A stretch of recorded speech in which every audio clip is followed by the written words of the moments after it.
May dala ba akong payong? Teka nga, matingnan dito sa bag ko.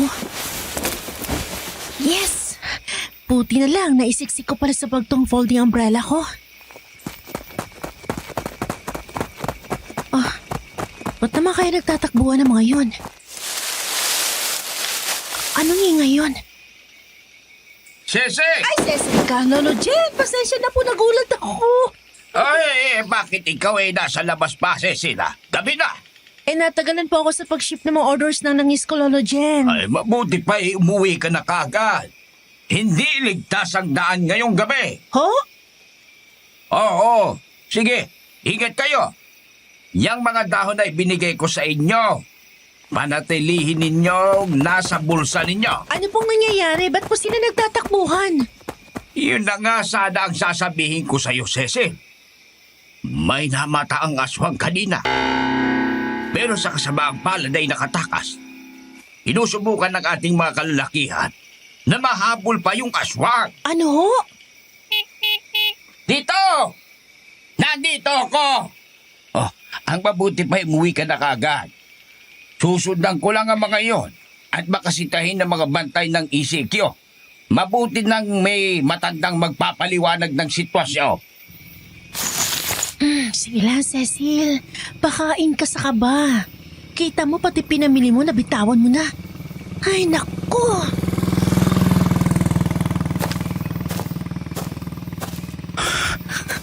Cecil. Ha? Si Trent ba yun? Pinupulot ni Cecil ang mga pinamili niya nang marinig niya ang boses ni Trent. Kaya imbis na dumiretso at saka lumingon, pinili niyang silipin na lang sa pagitan ng kanyang mga binti ang narinig na nagsalita. Para lang manghilakbot siya sa kanyang nakita. Gumuhit sa katahimikan ng gabi ang tili ni Cecil. Aleli, ikaw ba yan? Cecil! Nasaan ka? Nandito ako sa kusina. Anong ginagawa mo? Akala ko ba last batch na yung ginawa mo last week? Kasi sabi mo mahirang kita mo. Oo, mahina nga eh. Baka kasi nagsasawa na yung mga parokyano ko sa organic oils ko. Kaya nagkalungkot ako sa mga recipes ko ng langis. Kaya pala ibang amoy. Parang amoy... latik? Oo, amoy latik talaga. Dahil gumagamit ako ng langis ng niyog ngayon. Palagay ko papatok to. Bihira ang gumagawa ng scented na langis ng niyog. Ay! Ano kaya yun? Ewan ko, parang sa terrace natin ang galing. Cecil, narinig mo yun? Oo, Parang uli. Hala, paano kung may aswang na nakapasok? Nakakaakit yata ng mga kaibang nilalang yung ginagawa mo eh. sira, mayos ka nga, aswang ka dyan. Aanin mo yung palaspas kung hindi yun aswang. Mabuti na sigurado. Atong baseball bat. Kung sakaling di yun aswang at masamang loob, huwag ka magdalawang isip na basagan ng bungo ha. Self-defense yun.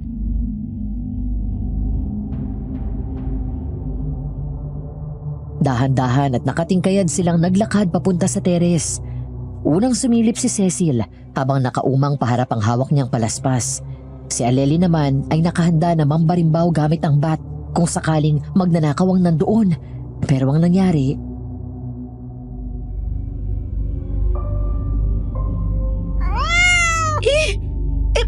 Pusa! Pusa!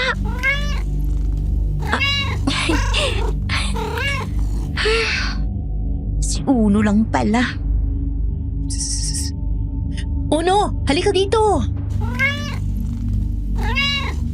Saan mo naman dadalhin yan? Huwag mong sabihin na ikakatok mo pa yan sa kabilang unit. Alangan naman na pabayaan kong gumala to. Mamaya masagasaan pa to. Diyan ka lang, babalik agad ako. Yun nga ang ginawa ni Cecil. Ibinalik niya yung pusa sa kapitbahay nila. At nang bumalik siya, work mode agad siya. Hindi tuloy na iwasan ni Aleli na hindi magkomento.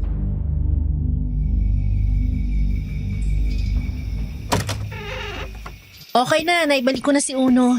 May tutuloy na ang pagsasaling ko ng mga langis. Ang boring mo talaga. Paano ka magkaka-BF niyan? Tutok ka sa negosyo mo. Lumabas-labas ka kaya? Aanhin ko naman yun. Hirap na nga ng buhay, kukuha pa ako ng konsumisyon. Wag na lang. Mas nanaisin ko pang kumita ng pera. Sus! Nasasabi mo lang yan kasi hindi mo pa nakikita si dawan mo. O baka naman, kaya ka ganyan kasi namimiss mo yung Brenda na kababata mo. Siya yung totga mong aswang, di ba? Una sa lahat, wala akong pake sa dawan na yan. Ang tanging alam ko na dawan ay yung pelikula na pinagbibidahan nun si Jet Li. Ew! Kahit ang taste mo sa pelikula, old school. Pangalawa, anong totga ka dyan? Ang babata pa kaya natin nung umalis si na Brendan sa lugar natin. Sus, bata pa raw. Pero may babalikan kita na pang telenovela pa kayong dalawa, ha? Salitang bata lang yun. At pwede ba, tigilan mo na nga pagtawag kay Brenda ng aswang. Hindi siya aswang. Cecil, ikaw at ang lola mo lang ang nagsasabi na hindi siya aswang. Mali lang ang akala ng mga tao sa kanya, Aleli. Paanong mali? Hindi siya kumakain ng may bawang? Mahilig pa sa inihaw na atay. Balita ko, kahit sa sinangag, inihihiwalay niya yung bawang kapag meron. Tapos kapag daw aksidenteng nakakakain ng may bawang o sibuyas, maghapong sumasakit ang tiyan. Kasi nga, hindi kaya ng panunaw niya ang bawang at sibuyas. May mga ganong tao talaga. Oo, meron mga aswang. Kaya pwede ba, huwag mo nang ipagtanggol yung first love mo na aswang. In the first place, kung di totoo ang bintang sa kanya, bakit sila umalis ng pamilya niya? Dahil sa pambubuli ng mga tao sa lugar natin.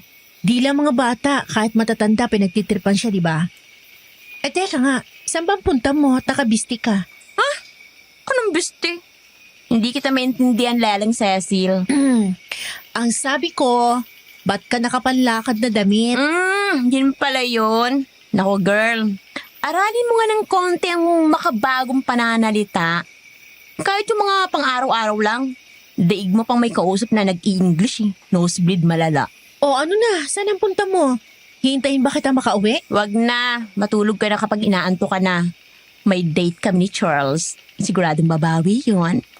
Alam mo na, matagal-tagal na din ang... Okay, ingat, enjoy. Girl, ang dry mo naman. Nakakatamad ka sa totoo lang. Nasaan na yung nakakakilig naman? Sana all ganon. Ano? Tintak na yan. Ganyan ang mga salita ngayon? Di na, oy! Lumakad ka na nga. Nakakapanindig balahibo yung pinapakita mo na paraan ng pananalita. siya! Babon na! Ingat ka dito, ha? Ingat sila sa'yo.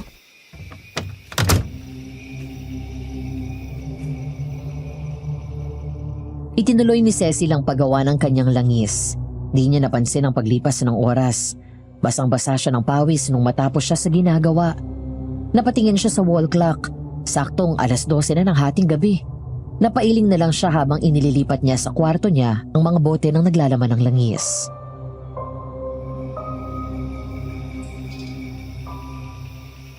Nalibang ako sa paggawa ng mga langis. Inabot na pala ako ng hating gabi. Ang panas. Teka nga't mabuksan tong bintana para pumasok ang hangin. Sarap ng hangin sa gabi. Ang presko. Ano ba naman yung asong yun? Nakakatakot. Yang aso nyo! Patahimikin nyo! Kundi lang hating gabi na, katago kayo ng mura talaga eh. Mga responsable may-ari ng hayop. Ano yun? Parang ikaw anong nakadapo dun sa puno ha? Ano ba yun? Hala? Nasaan na? Nawala? Diyos ko po! Impacto!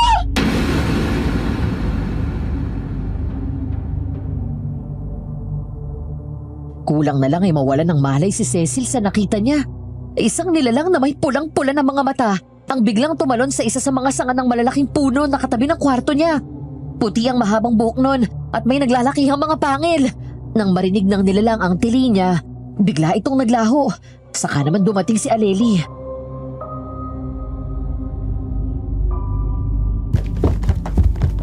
Cecil! Aleli! Nakakita ako ng impacto! Ano? Teka muna, ha? Maupo ka muna dito sa kama. Ano bang nangyari? May nilalang dyan na nakadapos sa sanga ng puno. Pulang-pula mga mata niya at naglalaki yan ng mga pangil. Tapos puti ang buhok niya na mahaba. Dinatnan pa kitang sinisigawan mo ang katabi nating unit dahil sa umaalulong ang aso nila. Habang palapit ako sa unit natin, nung pinubuksan ko ang pinto, narinig kitang tumili. Kaya pala... Nakakatakot. Akala ko katapusan ko na eh. Lalo na nung narinig ko yung angil nun. Wala naman yung nilalang. Ang buti pa. Subukan mong kumalma, okay? Kukuha ako ng asin at bawang sa kusina para isabit sa mga bintana natin.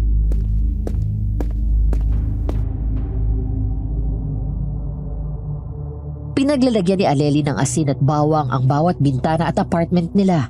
Tapos isinamahan niya si Cecil sa kwarto para pakalmahin. Ilang oras din ang pinalipas nila bago kumalma si Cecil at tuluyan na silang nakatulog. Pero nang sumunod na araw, umaga ng September 10, 2019,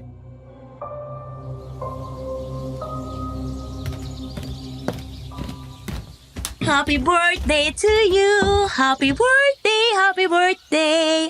Happy birthday, Cecil! Tara, kain na tayo. Aga mong gumising ha. Ba, syempre. Special day mo eh. Kaya nagluto ako ng breakfast. Treat ko sa'yo. Sweet naman. Salamat, Aleli. Siya nga pala, salamat sa pagdamay mo sa akin kagabi ha. Ito naman, thank you. Para ngayon lang tayo nagkakilala. Syempre, dadamayin kita, no? Hindi lang kita kinakapatid. Best friend din kita since forever. Bakit siya nga pala nagbalik kagabi? Di ba sabi mo, di ka uuwi dahil may date kayo ni Charles? Ay, nako. Ang visit na yun, oh. Hindi ako sinipot. Oo.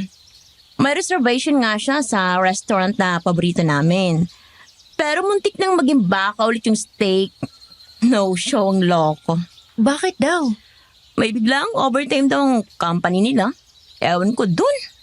Kakatampo na nga eh. May iba ako. Saan ang punta mo? Nakabihis ka na. Sisimba ako sa Quiapo. Magpapasalamat na nadagdagan pa ng isang taon ng buhay ko. Tapos, ihatid ko ang orders ng mga kliyente ko at ipapaship ko naman yung iba na malayo sa Manila. Diba, birthday mo ngayon? Hindi ba pwedeng sa kanilang yan? Kahit ipagpabukas mo nilang. I-celebrate natin ng ayos ang kaarawan mo. Maglilib ako. Binati mo na ako. Sapat na sa akin yon. Isa pa, sayang naman ang isang araw mo kung ililive mo, di ba?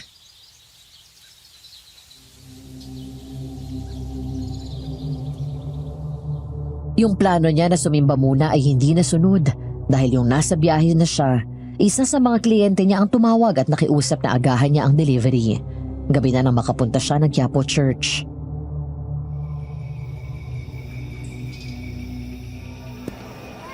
Yun na nga, si Mrs. Cruz kasi nakiusap na agahan ko ang delivery dahil paalis na daw sila ng pamilya niya.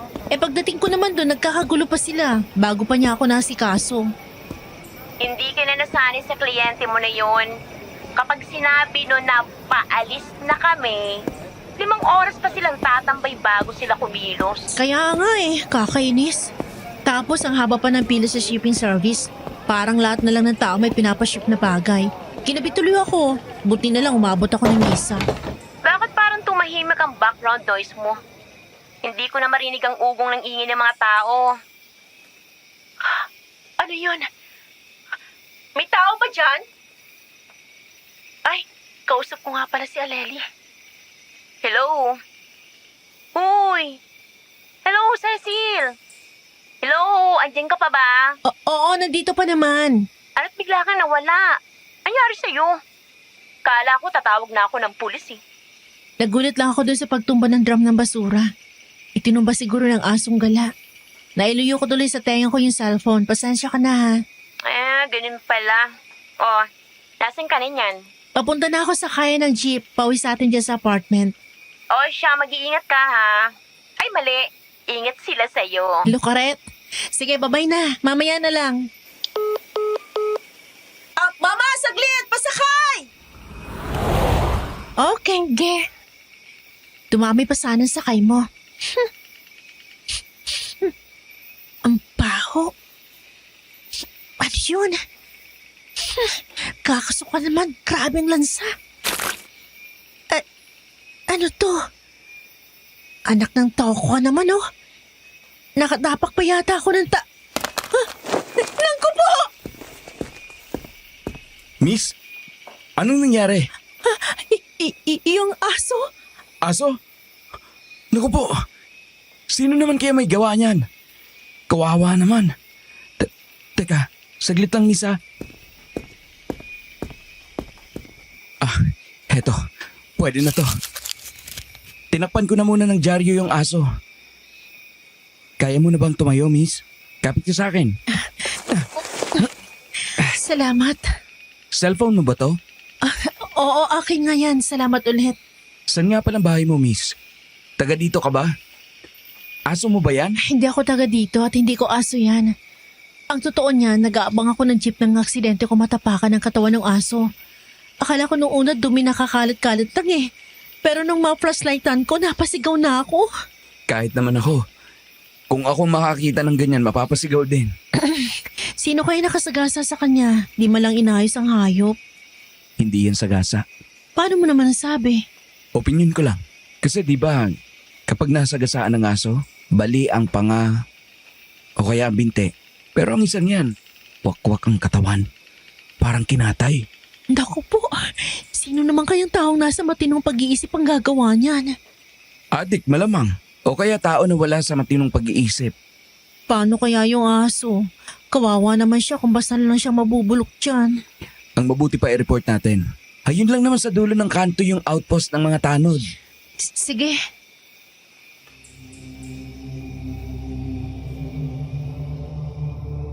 At yun nga ang ginawa nila. Nag-report sila sa tanod at itinuro kung nasaan ang kawawang aso. Tapos umuwi na si Cecil. Ginabi na siya ng husto.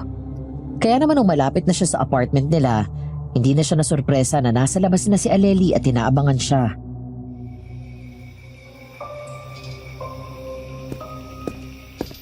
Girl! Grabe ka. Anong nangyari sa'yo? Gabing-gabi na.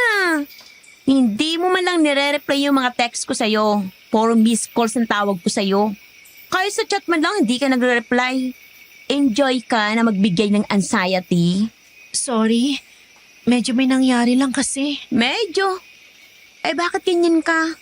Parang naubusan ka ng lakas at... anong nangyari sa sapatos mo? Dugo ba yan? May pinatay ka? Aray naman, ano tambato ka ha? Gusto mo, kaltukan din kita. Ano may pinatay ang pinagsasabi mo dyan? Mamaya may makarinig sa'yo. Dugo yan ng aso. Eh bakit naman nalagyan ng dugo ng aso yung sapatos mo, Aber? Tara sa loob. Ikikwento ko sa'yo ng buo kung anong nangyari.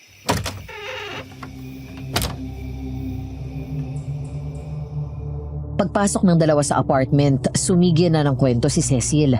Tutok na tutok naman si Aleli sa lahat ng sinasabi niya. Napaiyak pa nga nung binanggit ni Cecil ang karimari-marim na estado ng aso.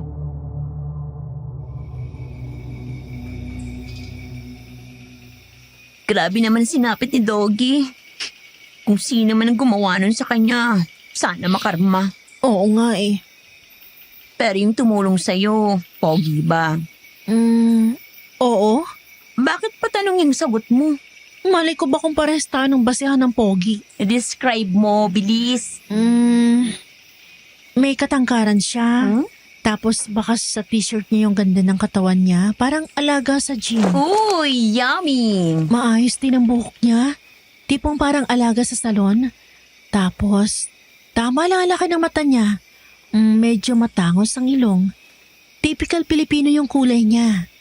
Parang nakakahawig ni Paolo Avellino, pero kayo manggi. Wow! Pogi nga.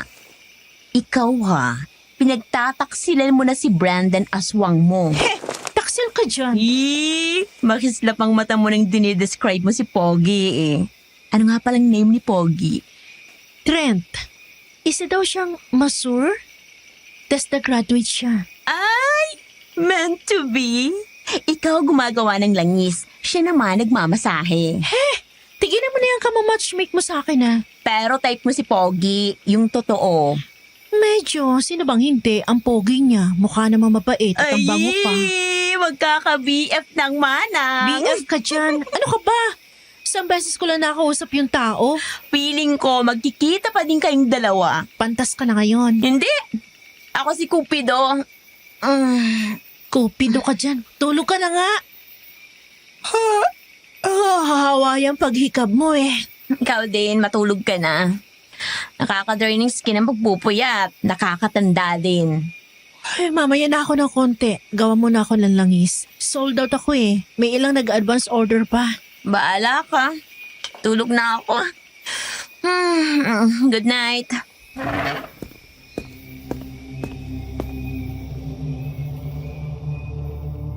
Nung gabing yun, inabot siya ng 2:00 ng madaling araw. Kaya naman pala panay na ang kusot niya sa mata niya. Kasi inaantok na siya. Naghihikab na inumpisahan niyang ayusin ang lahat ng gamit niya sa paggawa ng langis.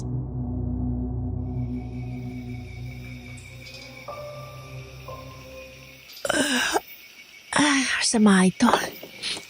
Nawiwili akong sobra sa paggawa ng langis.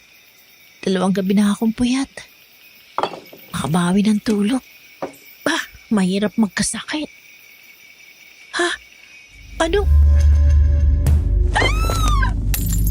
Cecil? Bakit ka nakayup-yup din sa tabi ng ref? Nakita ko yung nilalang. Nakasilip niya sa bintana ng kusina. Ha? Anong sinasabi mo? Anong nilalang? Nakita ko eh. Nalilisik ang mga mata. Huwag! Baka makapasok. Anong makakapasok? Itong sanga ng Star Apple? Sanga? Oo. Hayan o. Pumapagapagaypay pa yung mga dahon. Hoy, Cecilia, matulog ka na nga. Kaya kung ano-ano nakikita mo kasi kulang ka na sa tulog. Pasado 2:00 na oh. Sige, matutulog na ako. Ayusin ko lang ang kalat ko dito sa kusina. Ay hindi. Sumama ka na sa akin sa pag-akyat. Mamaya na yan. Matulog ka na muna. Okay.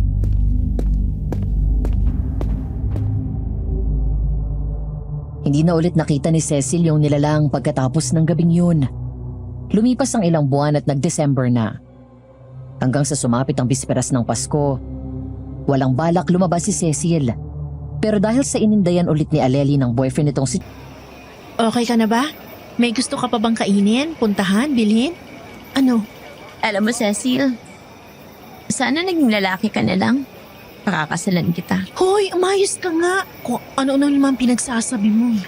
Kasi naman, pakiramdam ko nanlalamig na sa akin si Charles eh. Biruin mo, simula noong September na kinancel niyang dinner date namin. Puro plano na lang kami. Tapos last minute, ika-cancel niya. Alam mo, Aleli, 2 lang naman ang pagpipilian mo. Ang unawain mo siya o hiwalayan mo. Ayoko! Hoy, tumigil ka na sa kakaatungal mo, nakakahiya ka. Kasi naman, girl. Tanda mo ba yung si Russell? Yung ex-boyfriend mo bago mo naging boyfriend si Charles? Oo, yun nga. Di ba, ganyan na sinabi mo sa akin. Ang ending, hiwalayan blues kami. Nagiging luhi ka lang naman ako, praktikal, ganun. Mahal ko siya. Hindi ganun kadali na itapon nilang bastang feelings ko para sa kanya.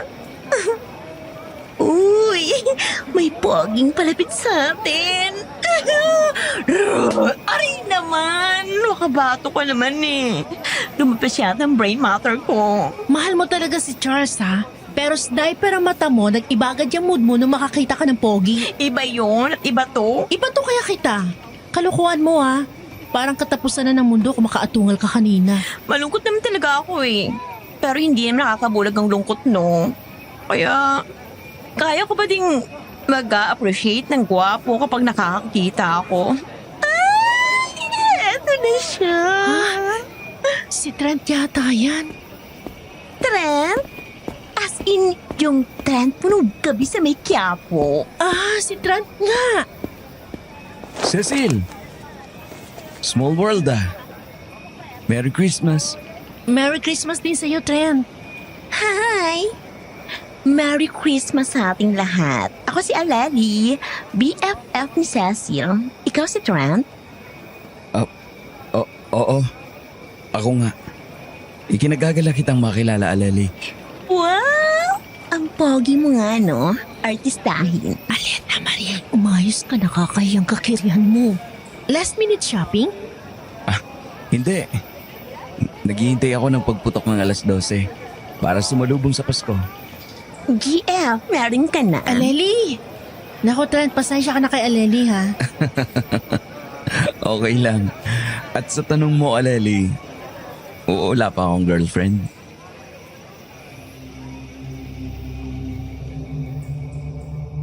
Nung marinig ni Aleli ang sagot ni Trent, bigla na lang parang naging online seller siya na ang tinitinda ay ang kaibigan niya. Niratrat na niya ng pangungulit si Trent. Bagay na hindi naman minasama ng lalaki. Yun nga lang, abot-abot ang hiya ni Cecil sa ginawa ng kaibigan.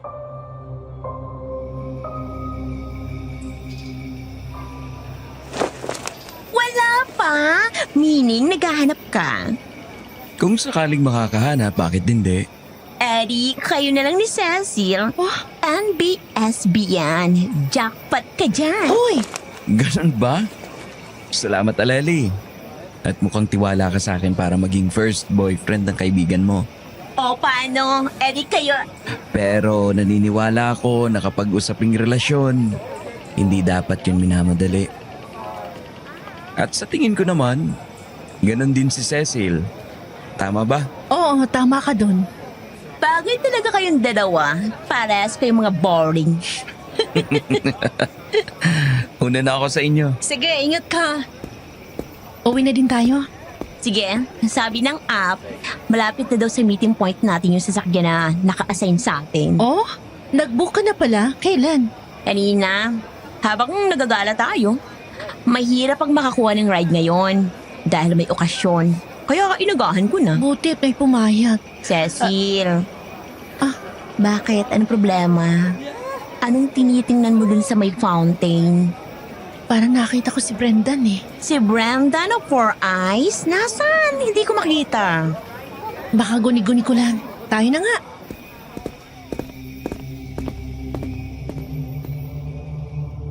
Fast forward tayo sa New Year's Eve. Walang masyadong ganap ang buong linggo ni Cecil. Maliban sa binahasya ng last minute, year-end orders ng scented coconut oil ang talagang pumatok sa mga kliyente niya. Bandang alas 6, habang nagpapahinga siya sa sala ng apartment nila, umuwi si Aleli.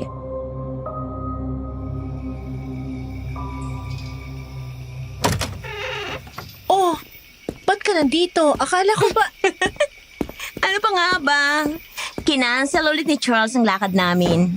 Malapit na ako maniwala na naghihintay na lang kami kung sino ang unang makikipagkalas. Gusto mong lumabas?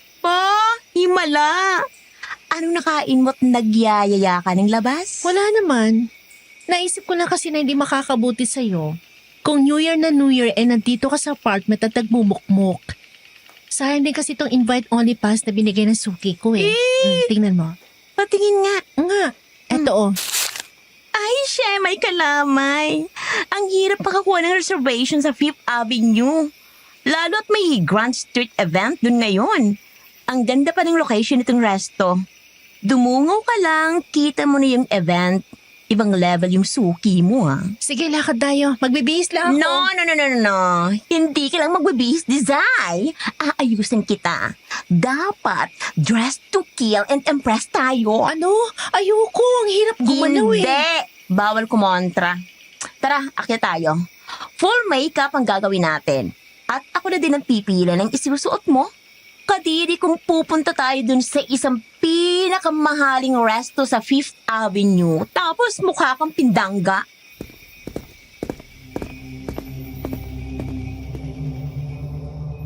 Daig pa ni Cecil ang binasbasan ng fairy godmother ni Cinderella. Muntik na niyang hindi makilala ang sarili nang matapos si Aleli sa kanya. Ang damit na ipinasuot sa kanya ay simple pero elegante at komportable. Pagdating nila sa venue, abot-abot ang pasasalamat niya kay Aleli dahil kung nagmatigas siya na hindi maayusan, siguradong katawa-tawa siya. Nakatulong din yon para makaakit ng high-end ng mga kliyente para sa mga langis niya.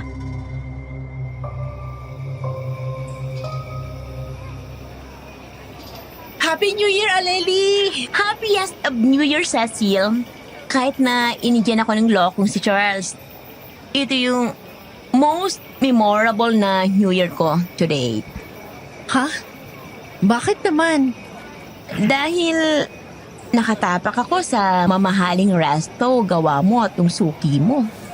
Nakita kitang nakaayos at napatunayan ko na hindi ka lang maganda. Nakakapaglaway din palang figure mo. Salamat sa iyo kasi hindi mo ako hinayaang umalis ng basta na lang. Salamat din sa damit ha.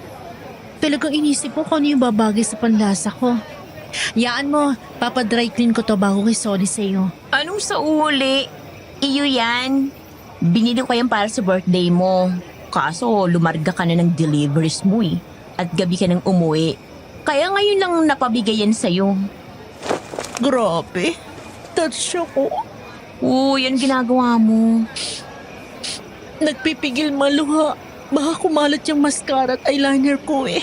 Go lang. Waterproof lahat ng in-apply ko sa'yo. Inasahan ko ng mababaw ang luha mo. Sige lang. Purihin mo pang fairy godmother mo na si Aleli.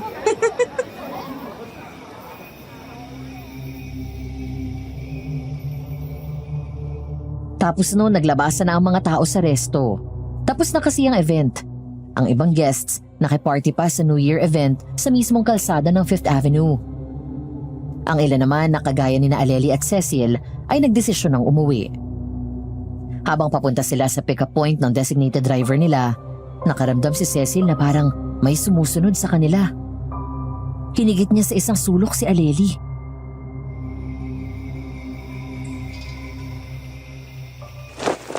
Cecil, bakit tayo nagtatago dito? Shh! Para may sumusunod sa atin kanina pa eh.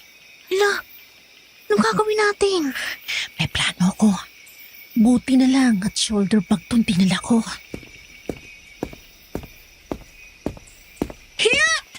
Aray! Trent? Ibang klase ka, Cecil. Sapul na sapul ako ng shoulder bag mo ah. Nakakita ako ng bituin. Sinusundan mo ba kami?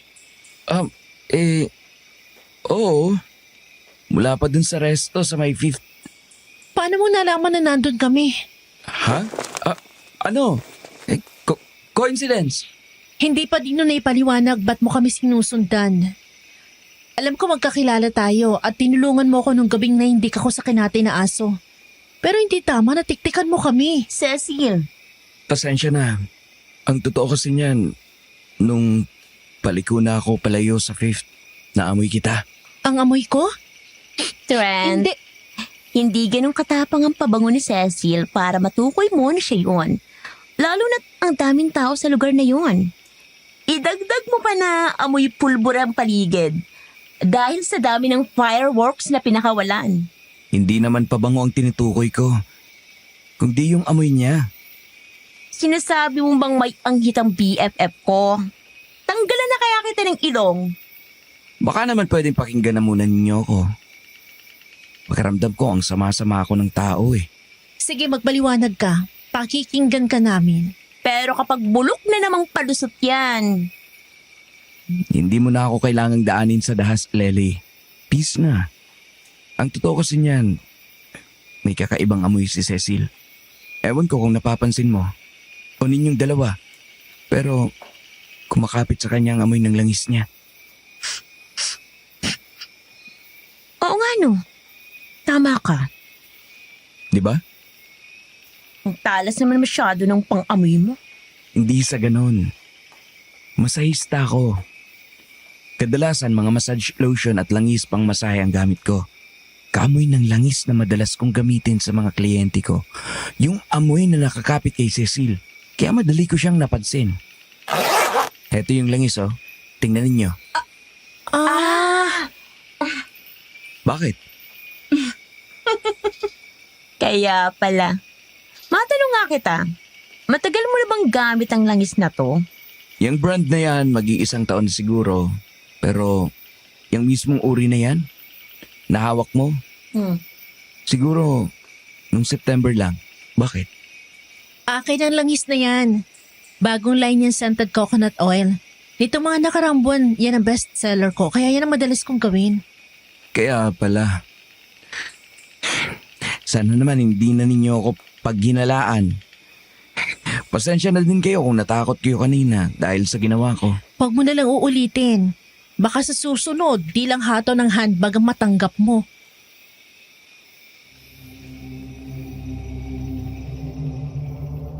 Hindi na nila hinintay ang sagot ni Trent.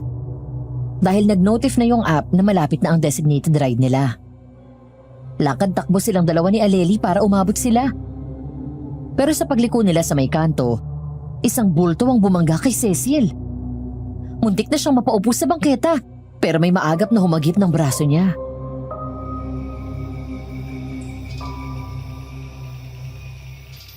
Oops! Dahan-dahan ka kasi. Hanggang ngayon, wala ka pa rin ingat, Cecil. Sino ka ba? Ba't ka ba namimitik ng noo? Brendan? Kumusta ka? Akala ko talaga kanina. Kakailanganin ko na makialam eh. Teka, hindi ko maintindihan eh. Anong sinasabi mo? Ba't ka nandito? Kailan ka pa nakauwi ng Pilipinas? Noong 9 ng Setyembre. Kung ganon, ikaw yung sumusunod sa akin nung gabi yung sa Quiapo? Oo, at hindi. Brendan, hindi ako nakikipaglokohan sa'yo ah. Ingatan mo palaging sarili mo, Cecil. Maging mapagmatsyag ka. At ayusin mong problema ang ginawa mo. Kung di, baka matagpuan mo ang sarili mo na hinahapunan na ng mga aswang at ng iba pang nilalang. Brendan, sandali! Diyos ko naman, Cecil. Akala ko kung ano nang nangyari sa'yo.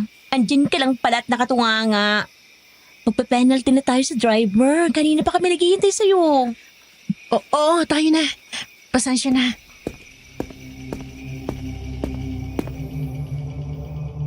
Pero hindi mawala-wala ang kakaibang pakiramdam ni Cecil, yung para bang may mali sa mga nangyayari. Dumagdag pa sa aalalahanin niya ang babala ni Brendan. Kaya pagdating nila sa bahay, nagkulong siya agad sa kwarto niya at hinalungkat ang gamit niya.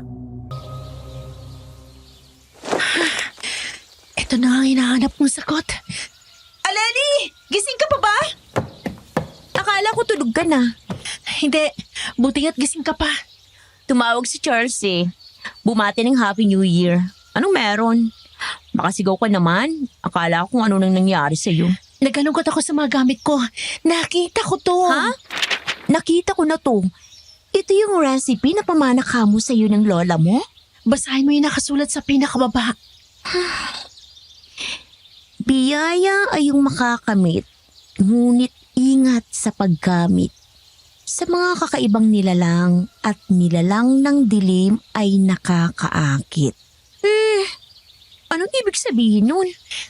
Minsan, nabanggit sa akin ng lola ko na sa bawat paghiling, lalo't sangkot ang espiritual, dapat marunong kang magbayad. O kaya dapat ka magbigay ng katumbas sa sakripisyo. O tapos, sigurado ka naman na nagbabayad ka, di ba? Apo ka ng lola mo, kaya alam mong dapat mong gawin. Iyon na nga eh. Ngayong gabi ko lang nabasa yan. Ano? Diyos ko naman, Cecil. Ano ka naman? Hindi ko kasi nabasa agad ang note na yan. Basta nung makita kong recipe para sa coconut oil, bagong produkto agad ang kumain ng atensyon ko. O, nalaman mo na ba kung anong singil sa'yo? Yun na nga sana ang gusto kong pag-usapan natin. Halika, maupo ka dito sa kama. Mahaba-habang usapan to.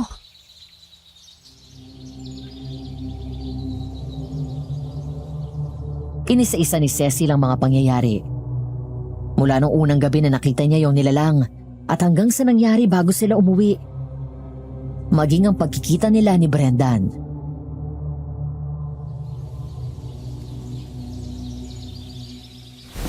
Kita mo na, Cecil. Sabi ko na eh, aswang yung si Brendan. Siguradong naaakit siya sa amoy ng langis mo. Ang totoo niyan, Aleli, si Trent ang pinagbibintangan ko. Ano? Walang dahilan para magkagusto sa akin ng isang lalaki na may katangian na katulad ni Trent. Ano ba ako? Siya na ang nagtitinda ng langis. Hindi ako katulad mo na palalabas. Hindi din ako mapormang tulad mo. Nice try, girl. Alam mo, kung gusto mo akong mawala ng interest dun sa hanky boylet mo, kailangan mo galingin pang paninira sa kanya. Hindi ko siya sinisiraan. Malakas talagang kutob ko na may kakaiba sa lalaking yon. Kapag nakita ko ulit si Brendan, aalamin ko kung ano yon. Sigurado ko na magkakakonect ang lahat. Ewan ko na sa'yo. Basta kung sakali man natutong aswang si Trent o kung anong uri man siyang nilalang ng dilim, handa ako magpalapa sa kanya. Ano yun? Parang may gumagalaw sa puno. Baka gawa lang ng hangin. Wala. Oh, may nakita akong parang kumislap. Nasaan na? Handa ka talaga magpalapa, ha? Pusa lang, halos mamatay ka na sa takot. Pusa! Naman no. Bagong taon, pusang itim pa nga. Kaasar. Buong taon na akong malas nito. Grabe ka naman. Di malas sa mga pusang itim. Judgmental na to. Oo, hinusgahan ko niya, no. Ano bang pangalan mo? Taga dito ka ba? Ay, may tag siya, oh. Charcoal. Ahay! Ikaw pala yung hinahanap doon nasa kabilang unit kanina. Baka yan na yung may-ari. Isauli mo na yung uling na yan. Punta na ako sa kwarto ko. Makatulog na. Antok na ako eh.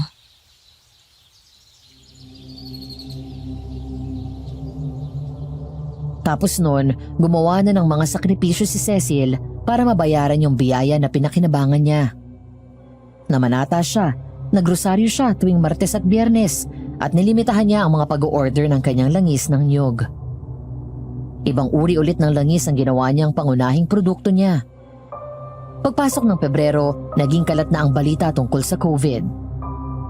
Isang hapon, pagbalik ni Aleli mula sa trabaho,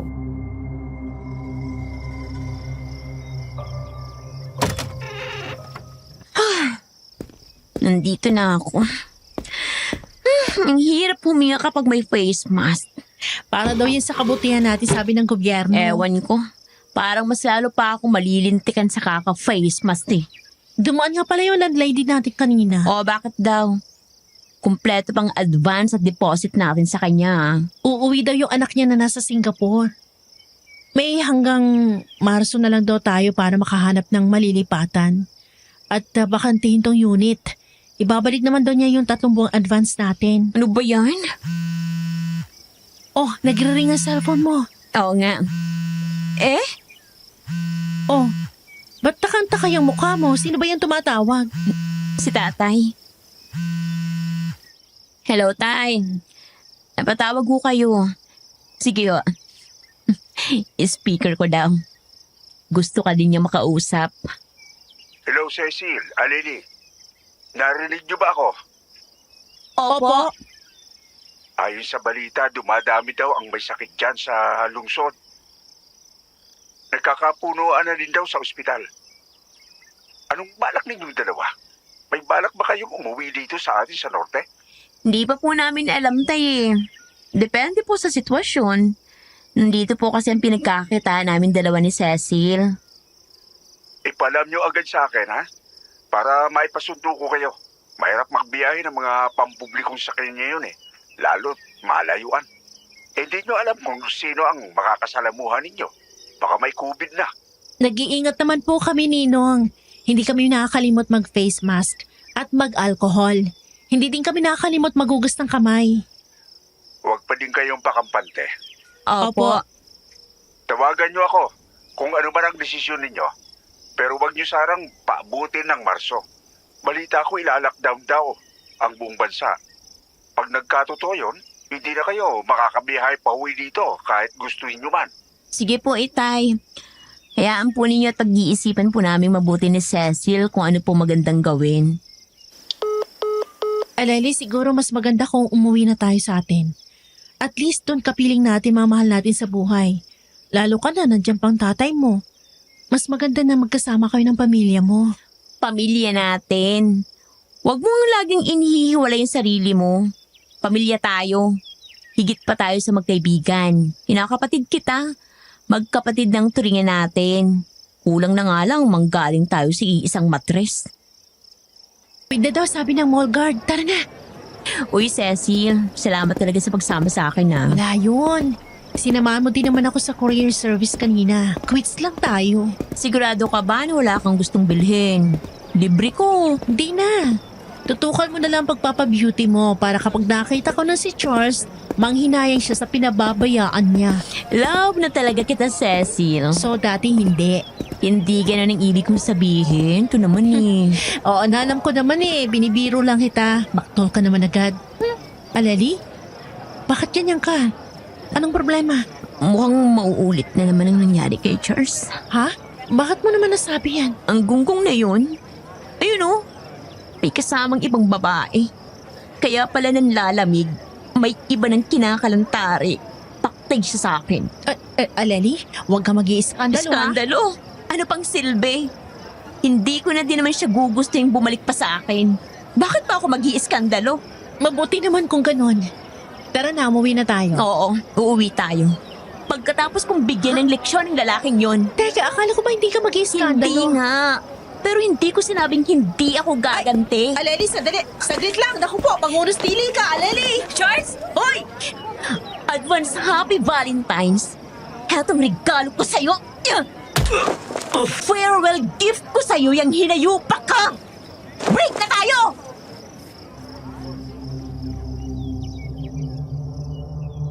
Pero kahit pa inumbag ni Aleli si Charles, ininda pa rin niya yung katotohanan na pinagtaksilan siya ng boyfriend niya. Panay ang ngal-ngal niya nung makauwi sila.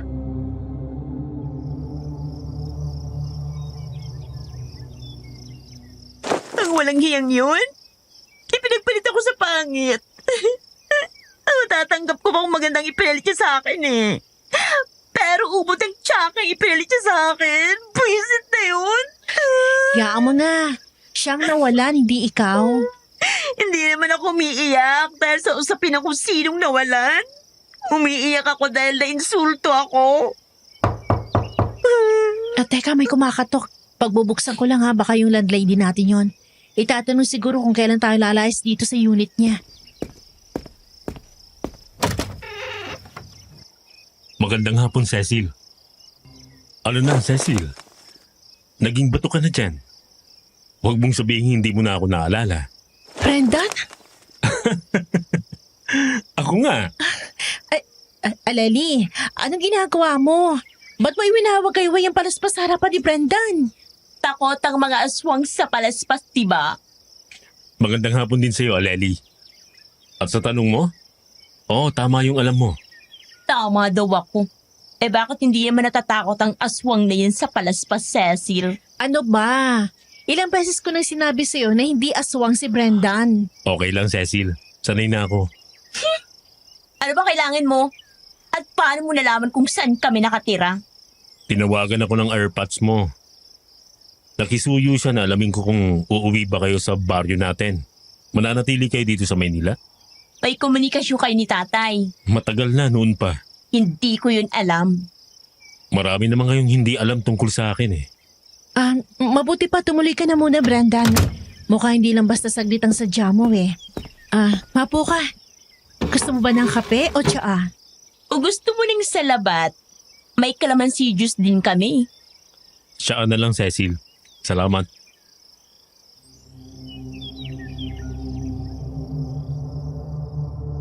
Halos magkanda paso si Cecil sa pagmamadali na maihanda ang tsaa para kay Brendan. Paano'y nag-aalala siya na baka kung ano nang gawin ni Aleli sa bisita. Pagbalik niya sa sala, hindi niya alam kung tatawa siya o magagalit.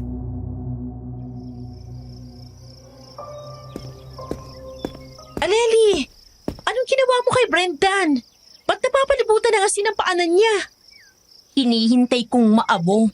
Kaso ang lakas eh. Hindi tinatablan. Tama na nga yan. Brendan, baka pwede mo na sabihin kung ba't ka nandito. Yun na nga. Kung mapagdesisyonan nyo na umuwi sa atin sa norte, isasabay ko na kayo. Nagkakaigpitin na kasi sa pagbiyahe. Isa pa, kumpirmado ang lockdown sa Marso. Pero nung tumawag sa amin si Nino, sabi bali-balita pa lang. Mismong staff sa Malacanang isang kamag-anak namin.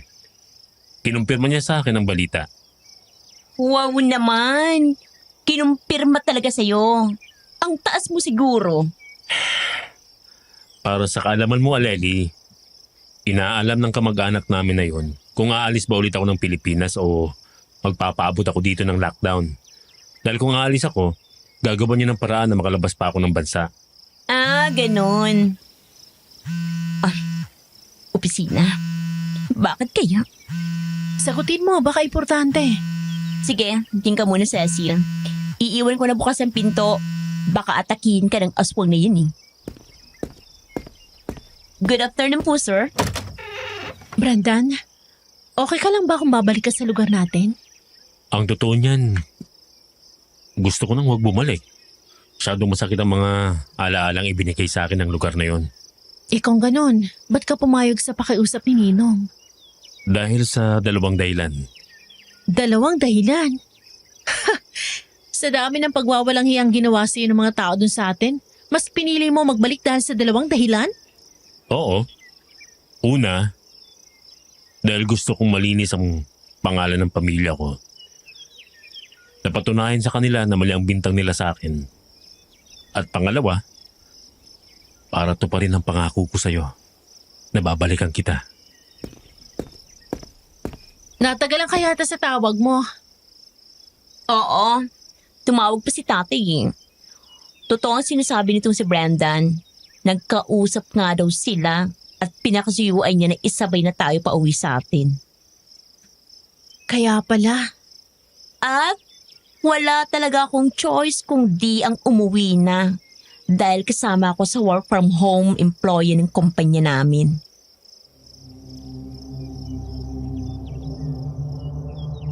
Nagplano silang tatlo ni na Brenda ng mga dapat asikasuhin sa pag-uwi nila sa probinsya. Si Cecil at Brendan ang toka sa pamimili ng lahat ng kailangan. Samantalang si Aleli naman ang mag-aasikaso sa pagbubuk ng maghahakot ng gamit nila papunta sa probinsya at ang pakikipag-uusap sa land. Grabe, ang daming tao. Nakakatakot. Panic buying na sila. Tulad din siguro natin sila na pauwi. O baka naghahanda sa lockdown. Yung listahan natin ng bibilhin. May hindi pa ba tayo na ilalagay dito sa cart? Teka, alcohol, bleach, hand wash, sabong pampaligo, mga dilata, tissue. Sa tingin ko naman kumpleto na to. Okay, balik tayo sa canned goods section. Dagdagan natin yung stock. Mukhang kakaunti yan. Sige. Mabuti pa dito na tayo sa aisle na tumagkat ng daan. Nasa kabilang dulo lang nito mga canned goods. Oo, mabuti pa nga. Ay! Oh, Cecil, ayos ka lang ba? Oo, nagulat lang ako. Sorry, miss. Hindi ko sinasadya. Cecil? Trent? Kumusta? Matagal-tagal na din mula nung huli tayong nagkita. Eto, okay naman. Ikaw ba? Eto, okay din naman. Pero, hindi ko masabi na ayos ang lagay ko. Siya nga pala, ito si Brendan. Kababata ko siya sa probinsya namin. Brendan, ito si Trent. Kakilala namin ni Aleli. Ikinagagalak kitang makilala. Ganon din ako. Dito ka din pala namimili? Hindi. Ngayon lang ako namili dito. Yung supermarket na madalas kong puntahan. Wala na yung mga kailangan ko eh. Kaya dumayo ako dito. Hindi ko lang inasahan na ganito kadami ang aabutan kong tao. Kung okay lang, mas mabuti siguro kung tapusin na muna natin ang pamimili natin. Tapos, saka tayo magkita-kita sa may ATM malapit sa escalator para makapag-usap tayo ng maayos. Okay sa akin yon. Anong masasabi mo, Trent? Sige, kita tayo doon.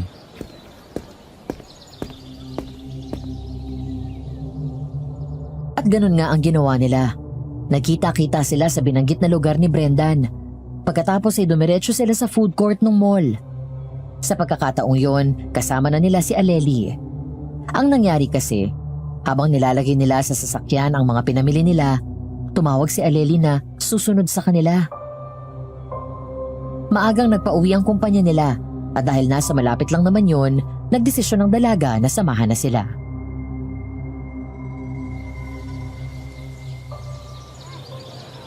Aswang ka talaga no, Brendan? Nagtataka tuloy ako kung bakit hindi ka pa nabubuking hanggang sa ngayon. Ano na naman ba yan, Aleli? Mamaya maniwala si Trent sa pinagsasabi mo. Kanina nung umu-order tayo, narinig ko na binulungin niya yung servidora na huwag lagyan ng maraming bawang at sibuyas ang pagkain niya. At kung pwedeng kaunting-kaunting asin lang yung order niya, sapat lang daw para magkalasa. Para sa kaalaman mo, Aleli, ginagamot pa ako hanggang sa ngayon. Etong ebidensya para sa ikapapanatag ng loob mo. Test result at reseta ng doktor? Ano naman ngayon? Sinong gunggong naman ang magbibitbit ng ganito para lang magpaliwanag? Lalo ka lang nagmumukhang guilty. Sa panahon ngayon, hindi na yan kakaiba. Lalo na't may kakalat-kalat na nakakahawang sakit. Sang-ayon ako kay Cecil. Nakakapag-alala lang yung dami ng tao. Kung kailan may ganyang issue sa paligid, parang lalo namang ginusto ng mga taong lumabas. Oo nga no, kahit dito sa food court, parang di normal ang dami ng tao. Ang dami kong nakakasalubong na inuubo at sinisipon. Nakakatakot yung kumakalat ng sakit. Eh ano nga palang balak mo, Trent? I mean, sigurado ko naman na hindi ka huli sa balita na baka magka-lockdown. Yun nga ang pinoproblema ko eh. Nagkatanggalan na sa massage pa na pinagtatrabahuhan ko. Kasama ako sa natanggal. Ba't hindi ka nalang sumama sa amin? Sa inyo? Oo. May tita ako na may-ari ng local spa. Pwede kitang tulungan sa kanya. Mabait yun at mahilig sa pogi. Sigurado akong tatanggapin ka niya. Ang tanong lang ay kung magaling ka. Oo naman. Sabi ng instructor namin sa test na impressive daw ako eh. Gusto mo bigyan kita ng sample? Sige ba? Bago mo siya imbitahin na sumama sa lugar natin, mabuti siguro na banggitin mo kung saan ba ang probinsya natin. Para naman hindi siya magulat kung sakali. Papunta na nga ako doon, no? Kung di ka lang sumingit. Yun na nga, Trent. Sa parting north ang probinsya namin, kahit hindi masyadong advanced gaya ng Manila, hindi mo din naman masasabi na backwards kami. Ganun ba? Kung di mo mamasamain, taga saan ba ang pamilya mo bago ka napadpad sa Maynila? Hindi ko alam eh. Paano hindi mo alam? Hindi nabanggit ng mga magulang ko. Lumaki kasi ako sa abroad. Nung mag-18 ako, humiwalay na ako sa kanila. At nakitira ako sa lola ko na taga Naga. Tapos, nung nawala na siya, nagdesisyon na akong mag-Manila. Ganun pala. Okay lang ba talaga na sumama ako sa inyo? Ang totoo niyan, wala talaga akong pupuntahan eh. Oo naman, di ba Cecil? Kung okay kay Aleli, siya naman ang magpapasok sa'yo sa spa ng tita niya eh. Okay lang din sa akin. Ikaw ba, Brendan? Malaki naman ang sasakyan. Hindi makakasikip ang isa pang pasahero.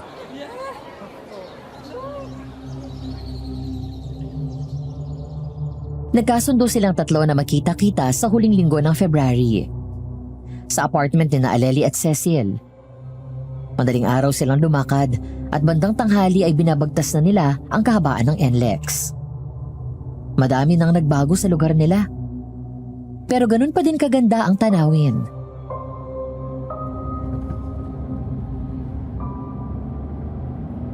Ang laki na ng advancement ng daan papunta sa atin, ah. Pero ganun pa din kagandang tanawin. Ang ganda nga. Asul na asul ang dagat oh. At kitang-kitang kalangitan. Parang senaryo sa isang pelikula. Lalo ka matutuwa sa lugar namin. Malapit lang kami sa dagat. Gusto ko yun. Mananawa ka. Sino tinatawagan mo, Brendan? Si Mang Emong, ipapaalam ko na malapit na tayo. Ipo-phone speaker ko para dinig na dinig nating lahat. Hello, Brendan? Hello po, Mang Emong. Naka-speakerphone po kayo. Kasama ko na po sina Cecil at Aleli. Ganun ba? Buti naman at nag-desisyon silang umuwi na. Nasaan na ba kayo? Malapit na po kami sa may arko. Abay, malapit na nga kayo, no? Sige, abangan ko na kayo. May isa pa po kaming kasama. Kakilala po ni na Aleli at Cecil. Ganun ba? O sige, ipakilala niyo sa amin mamaya. Ingat kayo.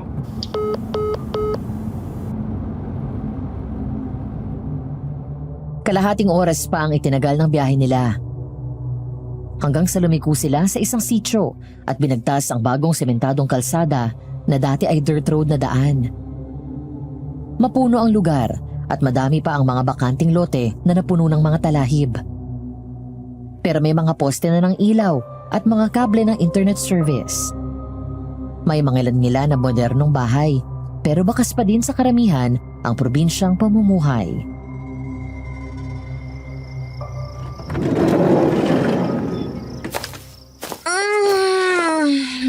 Sa wakas, nakarating din. Kakangalay maupo ng ilang oras eh. Mabutit nakarating na kayo. Mano po, tay? Pagpalain ka ng Diyos, Alili. Mano po, Ninong? Pagpalain ka ng Diyos, Cecil. Kagaya po ng napag-usapan natin. Inihatid ko na po sila. Salamat, Brendan.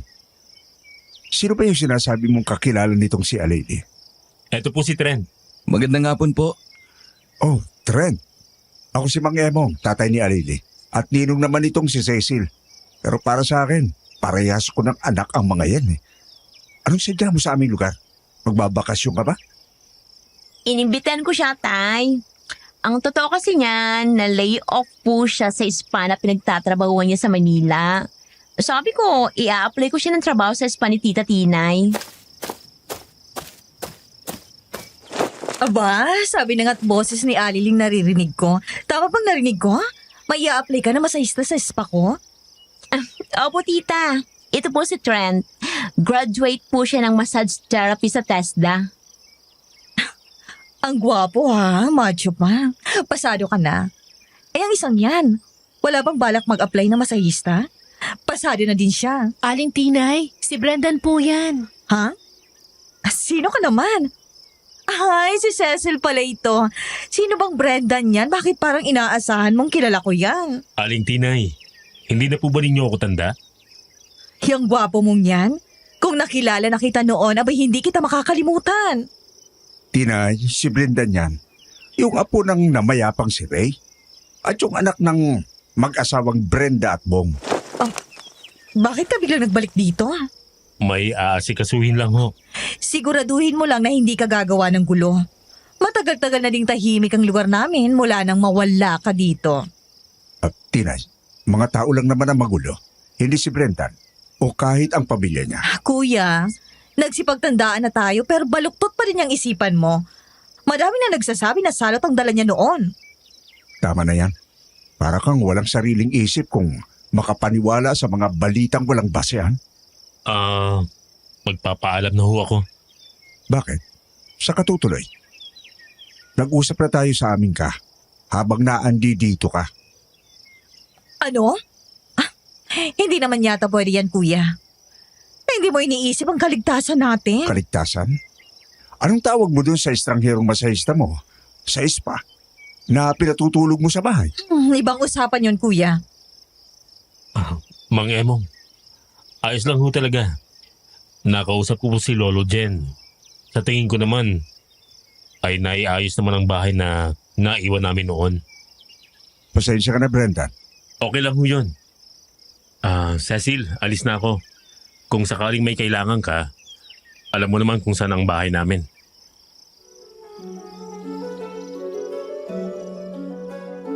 Hindi na nagpakita si Brendan sa kanila buong maghapon. Si Aleli ay naging abala sa pagsiset-up ng kanyang computer unit para sa kanyang work from home. Si Cecil naman ay umuwi sa pamanang bahay ng kanyang lola at naging abala sa pagayos ng kanilang mga gamit sa paggawa ng langis. Habang si Trent naman ay hindi na hiniwalayan ni Aling Tinay. Normal ang lahat, ngunit pagdating ng gabi,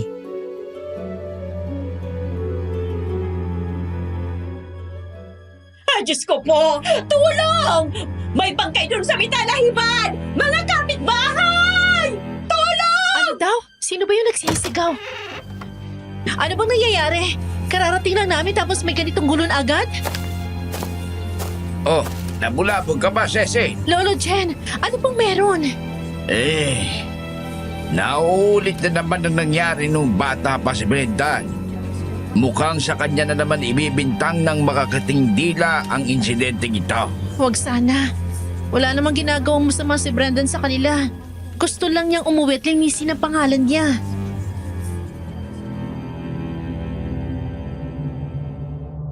kinabukasan nagkatotoo ang hinala ni Lolo Jen at ang pinapangambahan ni Cecil.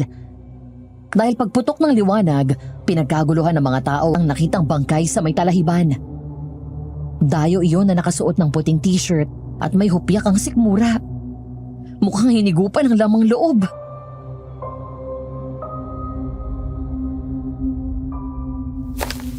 Yan ba yung sinisigaw ni Aling Dory kagabi? Brendan, nandiyan ka na pala. Oo, yun nga. Aba, at talagang tiningnan mo pa talagang biktima mo, no, Brandon? Aleli, hindi si Brendan may gawa niyan. Sige lang, Cecil. Ipagtanggol mo lang. Kapag nilalapa ka na niyan, huwag mo akong sisisihin. Huwag kang mag-alala, Aleli. Uunahin kitang kainin. Tama na nga kayong dalawa para kayo mapaslit kung magbangayan. Ano ba daw balita? Bakit hindi pa yung binibitbit ng otoridad? May protocols daw eh. Ibang timang kukuha. Yung mga may alam daw sa pagtetest ng COVID. Test? Kita naman na biktima niya ng aswang. Tinay, tumigil ka nga. Hindi ka na nakakatulong sa sitwasyon. Totoo naman ang sinasabi ko, kuya. Ngayon lang ulit nangyari yan sa lugar natin. Mula nung umuwi ang Brenda na yan. Tama talagang bali-balita tungkol sa lalaking yon. Tinay, manong ikaw nga ay maghinay-hinay sa mga sinasabi mo? Hay nako, Lolo Jen. Ipinagtatanggol na naman ninyo ang aswang na yon. Sasabihin na naman ninyo na hindi aswang ang may gawa niyan. Sang-ayon ako sa iyo, Tinay. Sa sinabi mo na hindi ito normal na pagpatay. Hindi, posibleng gawa ng aswang. Pero mali na basta mo na lamang ibibintang yun kay Brendan. Kanino pa ba dapat ibintang? At saktong kauuwi lang niyan, may naging bangkay na agad. Ikaw naman ay hindi na bago dito sa lugar natin. Kaya sana, alam mo na din na noong nandito pa ang pamilya ni Brendan, hindi ganyan ang uri ng pagpatay. Oh, totoo yun. Yung sinasabi nitong si Tinay na ibinibintang kay Brendan, dati hindi parang hinigupan ng lamang loob, kundi winawakwak ang buong katawan. Tapos ay dinudukot ang puso at atay. Kaya imposible ang pinagsasabi nitong si Tinay na si Brenda ng aswang. Tama yun. Isa pa. Isa pa yan Aling Dory? Imposibleng si Brendan yon. Dahil kasama ko siya kagabi. Tinulugan niya akong magbuhat ng paninda ko. Kung may paghihinalaan man ako, hindi ba't dapat yung bagong masahista mo, Tinay? Luka-luka ka, no? Pagbibintangan mo si Trent? Kakilala ito ng pamangkin ko at ni Cecil na inaanak ni Kuya Emong. Bawiin mo yung sinabi mo. Kung hindi, kakalbuhin kita. Sinasabi ko lang naman ang naiisip ko. Walang may gustong makinig sa opinyon mo, Aling Dory. Palibhasa'y tinanggihan ka nitong si Trent kahapon nung magpapasampol ka ng masahe sa balikat. Kaya siguro sinisiraan mo siya. Hindi yan totoo! Kung hindi pala totoo, edi mag-sorry ka sa masahista ko. Nakakasirang puri ka? Kung ganyan ang iniisip mo, hindi ba dapat ay humihingi ka ng tawad kay Brendan? Hindi mo pa naman napapatunayan na aswang nga siya.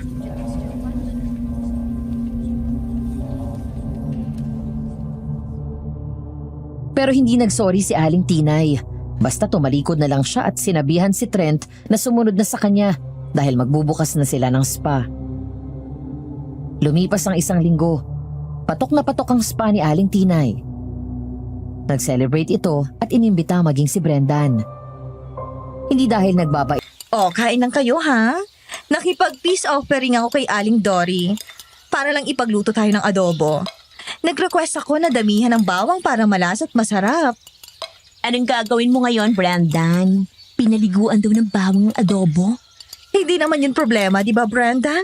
Dahil hindi ka naman aswang. Tama po kayo, Aling Tinay. Mahina lang po talagang panunaw ko sa bawang. Parang katulad po sa kaso ng mga bata na may lactose intolerance. Siguro naman kahit konti. Titikim ka. Bakit naman po hindi? Hoy, nagpapakamatay ka ba? Hindi ko naman ikamamatay to. Baka ikamatay lang ng pagkatao ko at ng dangal ko. Kapag nagsuka at nagdumi ako sa harapan ng mga tao. Tama na yan. Hindi kita dadamahin kapag nagpagulong-gulong ka dyan sa sakit ng tiyan. Ano yun, Cecil? Sabi ko po kay Brendan, kumuha pa siya. Damihan niya kasi masarap ang adobong naliligo sa bawang. Tama ka dyan. Isang kagat lang ng aswang dyan, pihadong lusaw. Butit dumating ka na, Trent. Po? Nagpaluto ako ng adobo. Halika, tikim ka. Sige po. Babalik ako para kumain. Pupuntahan ko lang po si Ma'am Janet sa kabila. Kanina po yung naghihintay eh. Kahit isang kagat lang, oh. Kasi kanina po habang hindi kayo nakatingin, kumubit na po ako. Ano? Sorry po. Hindi ko agad nasabi. Baka kasi magalit kayo. Hindi ko po alam na una muna yung altar ninyo bago kainan yung pagkain. Hindi ko lang po talaga napigilan ang sarili ko. Ang sarap kasi ng amoy. Sus, para lang yun eh. Huwag mo na lang uulitin, ha? Opo, hindi na po. Sige na, lumakad ka na. Ipagtitira na lang kita. Sige po. Pakiikot naman ang mga plato ninyo para iwas aksidente itong si Pogi. Isus naman. Diyan lang yan sa kabilang bahay eh. Ano bang katakantuduhan mo yan, Tinay? Kuya, mabuti nang nag-iingat. Mahirap na kung mapahamak itong si Pogi. Siya pa naman ang in-demand na masahista ko. Walang silbi ang basahista mo kapag nag-ACQ na. Balita ko eh, ipagbabawal na ang mga spa. At kung ano pang pampublikong establishmento kapag nagkataon. Ay, hindi ang massage services ko dahil mag-home service kami.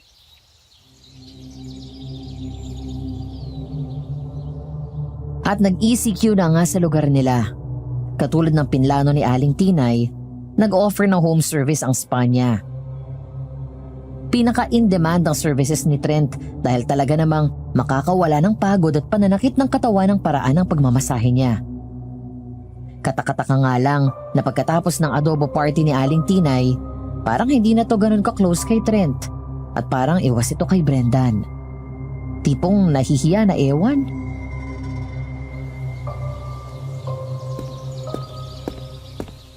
Good morning!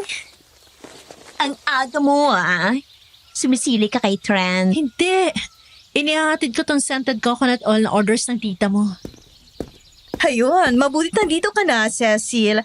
Patok na patok sa mga parokyano kong langis ng niyog na may ibang halimuyak. Ibang klase ang naisip mo, ha? Baka naman pwedeng malaman kung paano mo ginagawa. Sorry po, hindi pwede. Trade secret po yun eh. Kahit pa kapatid ako ng ninong mo? Bigyan ko na lang po kayo ng malaking discount. Damot naman.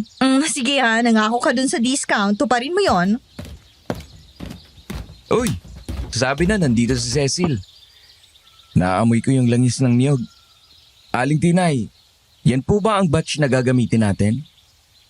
Oo. Eto nga. Ang mabuti pa, ilagay mo na itong isang tray sa counter para madaling makuha ng mga may home service na masahista natin. Sige po. Aling Tinay?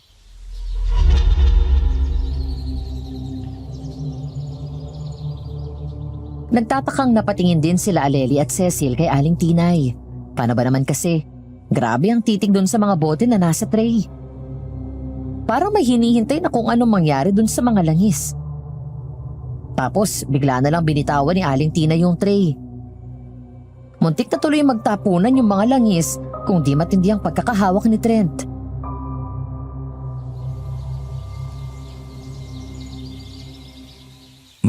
May problema po ba? Wala. Ako ang may problema. Baka po makatulong kami. Sa tingin ko'y hindi. Hayaan nyo na. Nasabi ko lang naman yon. Ang mabuti pa, Trent, gumaya ka na.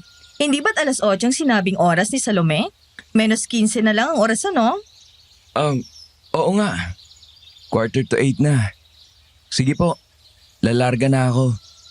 Ang dami pang seremonyas ng mga bantay bago magpalusot ng tao. Ang benta-benta talaga ni Trent. Walang araw na hindi siyang request ng mga kliyenta ni tita. Bukas yan! Magandang umaga. Si Mang Emong nandyan ba? Ano na Nasa namang... may likod bahay si Kuya. Ikot ko na lang dyan sa may tagiliran. Sige po. Salamat. Aakyatin ko lang yung ibang therapist ko. Parang nasasarapan sa tulog. Cecil, napansin mo ba si tita? Parang kakaiba, no? Paano kakaiba? Hindi na siya ganun kalambing kay Trent. Tapos, parang kakaiba yung pakikitungo niya kay Brendan. Ito naman. Baka na-realize lang ng tita mo na mali yung pakikitungo niya kay Brendan. Hindi kaya ginagayuman ng Brendan na yan si tita para umayos ang trato sa kanya? Saan ba nanggagaling yung mga bintang mo kay Brendan? Parang gusto ko na isipin may gusto ka sa kanya eh. Dinadaan mo na lang sa paghahanap ng isisira sa kanya para walang makalata. Yak, hindi Never. At sa tanong mo na kung saan galing ang bintang ko sa lalaking yon, di ba pamilya sila ng mga albularyo? Tanda ko pa nga tinatawag siyang batang albularyo ni Lolo Jen nun eh. Albularyo sila, hindi man kukulam. Parehas lang yun. Magkaiba yun. Grabe ka sa kanya eh. Diyan ka na nga. Oh, Cecil, nandyan ka pa pala. Mabuti naman. Bakit po? Teka, bibilangin ko lang itong mga bote ng langis sa tray. 1, 2, 3. Tama nga ako. Hindi nakapagdala ng langis si Trent. Pauwi ka na ba? O may iba ka pang dadaanan? Makikisuyo sana ako na idaan mo kina Salome tong langis. Doon nag-home service si Trent ngayon. Wala naman pong problema. Sige po, idadaan ko na ngayon. Tita, nakakahiya po kay Cecil. Ako na lang po. Hindi, okay lang, Aleli. May duty ka na alas 9, di ba? Isi-set up mo pa ang computer mo. Ay, oo nga pala. Salamat sa paalala.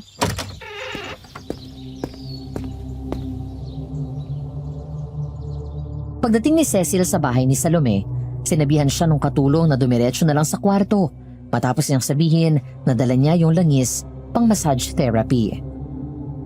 Pagdating niya doon, saktong nakaawang ng bahagya ang pinto. Papasok na sana siya pero napatigil siya nung makita niya si Trent. Namumula ang mga mata nito at ilang beses nitong pinadaanan ng dila sa labi. Parang nananakam sa minamasahe. Ipinilig ni Cecil ang ulo.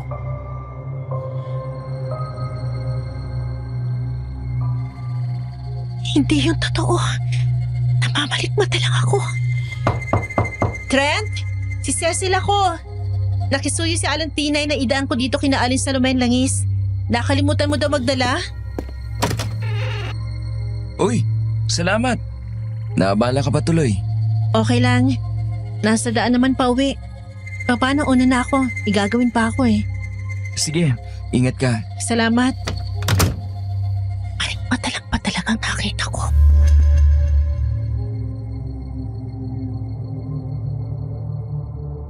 Nung sumunod na araw, ang pag-aalinlangan ni Cecil tungkol sa nakita niya sa kwarto, naging pangamba. Bakit? Kinabukasan, nabalita ang may umatake sa hardinero ni Aling. Maupo ka, Cecil. Anong sadya mo sa akin?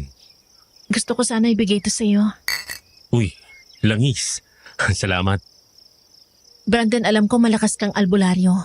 Bata ka pa lang. Kinakitaan ka na ng galing ng mga magulang mo. Kahit si Lolo Jen, kinilala ka na nun pa. Cecil? Hindi ba yun ang dahilan kung bakit ka madalas na makita nun na malapit sa mga bangkay na natatagpuan?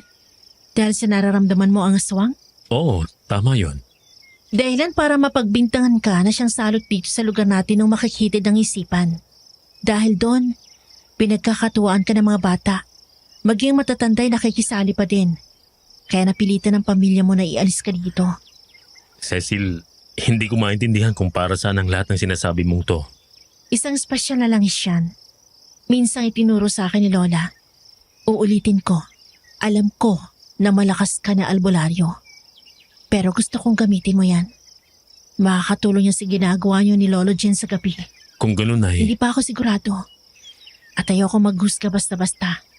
Ayokong gumaya sa mga umapi sa iyo at ayoko may matulad sa iyo na pagbintangan. Dahil lang sa maling bintang. Gusto ko makasigurado. Nauunawaan kung gusto mong sabihin, Cecil. Mag-iingat ka ha. Hindi kita gustong mapahamak. Oo naman. Ako pa ba? Salamat dito sa langis mo. Mapapadali ang trabaho namin ni Lolo Jen.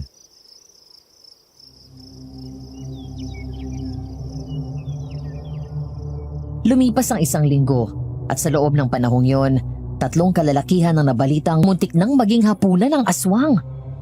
At sa mga pagtataka ng madami, pawang mga nakaputing t-shirt ang mga biktima. Lalong naging abala si Brenda noon. Hindi na sila nagkakausap ni Cecil. Hanggang sa mangyari na nga yung gabi na nakita ni Cecil na may saksak ng punyal si Trent. Aswang! Cecil! Tulong! Trent! Diyos ko po! Ano nangyari sa iyo? Ang daming dugo! May saksak ka! Kaninong punyal to? Hindi ko alam. Basta na lang akong inatake mula sa dilim.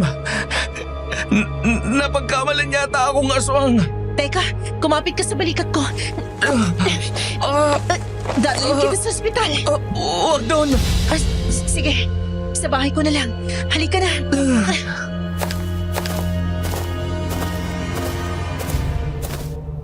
At yun nga ang ginawa ni Cecil. Tiniis niya ang bigat ni Trent at dinala sa bahay. Nung matapos niyang gamutin si Trent, nanginginig siya na napaupo sa silya. Doon niya napansin yung punyal na napulot niya. Bigla ang sipa ng kaba sa dibdib niya. Alam niya kung kanino ang punyal na yun. Sa gitna ng kaba niya, bigla siyang nakarinig ng mga pagkatok. Napaigtid siya mula sa kanyang silya.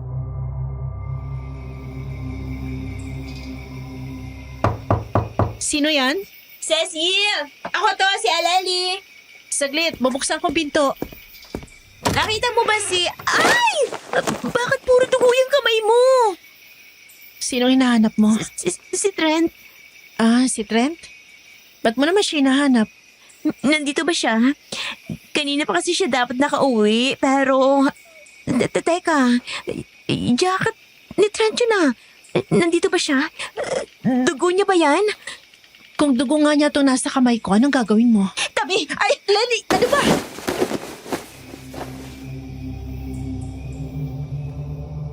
Bigla na lang itinulak ni Aleli si Cecil at walang sabi-sabing pumasok sa bahay. Nagtaka si Cecil bakit ganun ang inakto ng kaibigan niya hanggang sa makita niya ang reaksyon ng kaibigan niya nang makita nito si Trent na nakahiga sa sofa at walang malay. Nag-iiyak si Aleli at panay ang haplos sa mukha ni Trent.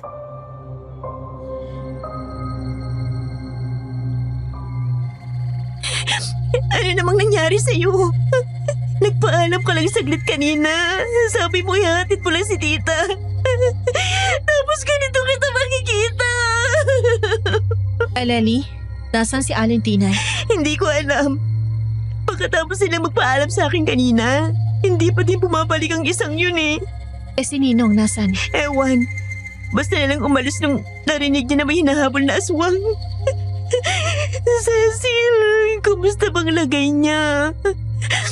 Kung dali na kaya natin siya sa ospital. Yan din ang una ko naisip nang makita ko siya. Pero umayaw siya eh. Kaya dito ko na lang siya ginamot. Naisip ko din kasi na tama din siya. Pandemic ngayon, ang daming tsatsaburache bago pa siya maasikaso. Sa bagay, tama ka. Cecil? Oo, alam ko na. Kahit naman sino makakita sa paraan ng pag-iyak mo, basta sabi na may namamagitan na sa inyo. Pasensya na. Hindi ko agad sinabi sa iyo. Aleli, Trent, mabuti naman at nagkamalay ka na. nasan ako? Nasa bahay kita.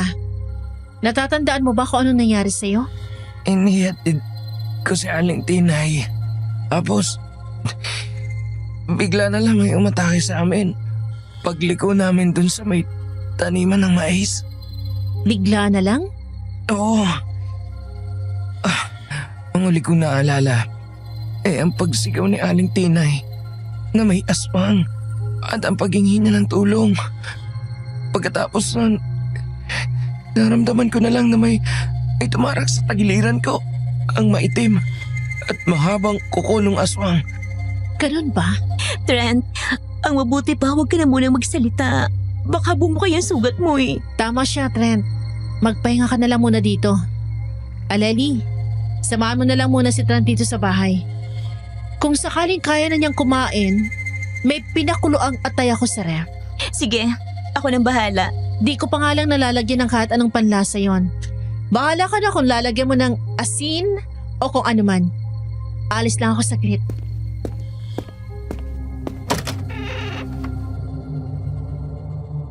Sinadyang banggitin ni Cecil ang tungkol sa atay na kinuluan lang at walang kahit anong palasa dahil alam na niya ang totoo.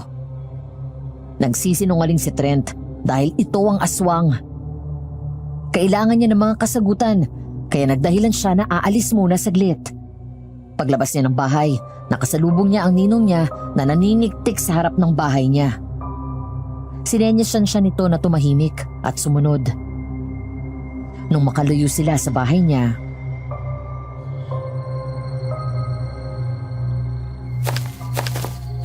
Pwede na tayo rito.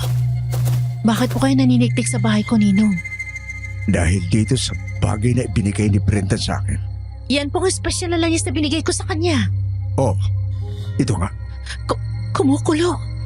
Ibig sabihin, may aswang sa paligid. Kung ganun tama nga ako. Aswang si Trent.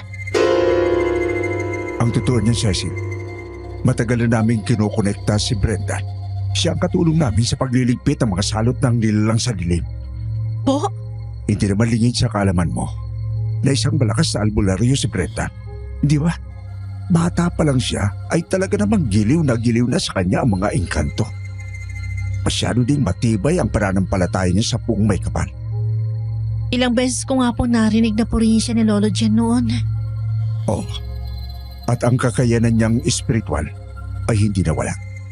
Lalo lang lumakas. Pero ano pong connection ni Trent sa lahat ng ito? Isang takas na nilalang ng dilim si Trent. Hinahabol siya ni Brenda. Mula Macau pa. Ano po? Paano silang umabot dito sa Pilipinas? Dito nanakbo si Trent sa bansa natin. At ang pagkatagpo niyo sa iyo ay isang aksidente lang.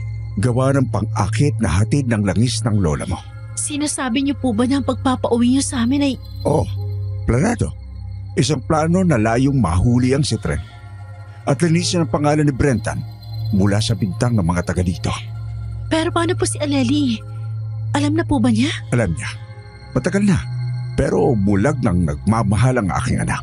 O baka dahil nadadala lang siya sa pang-akit ng aswang na yan. Ano pong gagawin natin, Ninong? Paano po natin lalabanan ng malakas na aswang na katulad ni Trent? Sa pagkakaalam ko po, ubod lakas at bangis na mga gabunan. Gabunan? Diyos na mabagit. Abay, hindi. Malilintikan tayo kung gabunan yan. Mali ka dyan. Hindi gabunan ang isang yan. Ang mabuti pa ay puntahan mo si Brendan. Siya ang nakakaalam kung anong uri ng aswang niyang dayo na yan. Pero paano po si Aleli? Iniwan ko po siya mag-isa dun sa bahay. Ako nang bahala sa kinakapatid mo. Kakausapin ko siya ng masinsinay. Sige po, Ninong. Aalis na po ako.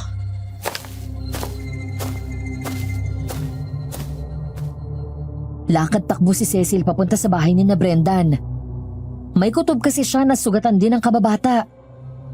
Ngunit anumang pagkatok ang gawin niya, ayaw siya nitong pagbuksan. Kaya kinuha niya ang ekstrang susi sa taguan na minsang itinuro sa kanya ni Brendan. Sa ilalim ng nakasabit na paso ng pinsaray sa harap ng bahay.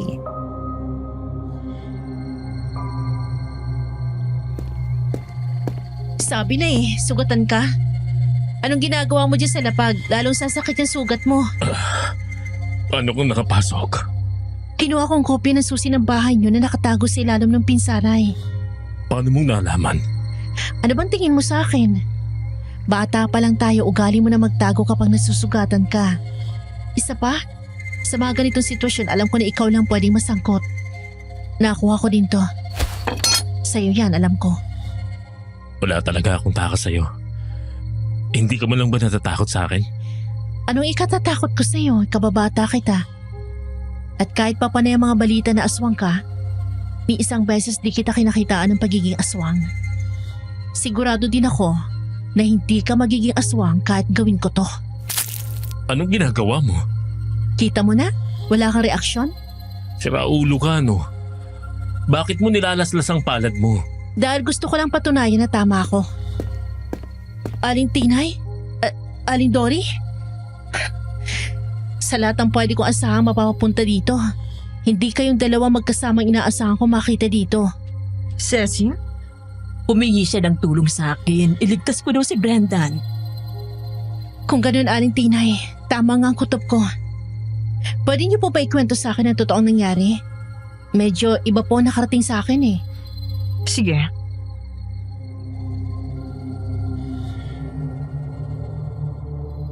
Ayon sa kwento ni Aling Tinay kay Cecil, nagsimula ang lahat nung matapos ang adobo party niya sa spa. Nung wala na mga bisita at nagliligpit na siya, sabi niya naguhugas siya ng mga pinagkainan ng bisita nung makarinig siya ng mga ingay sa second floor na nagsisilbing private rooms ng spa niya.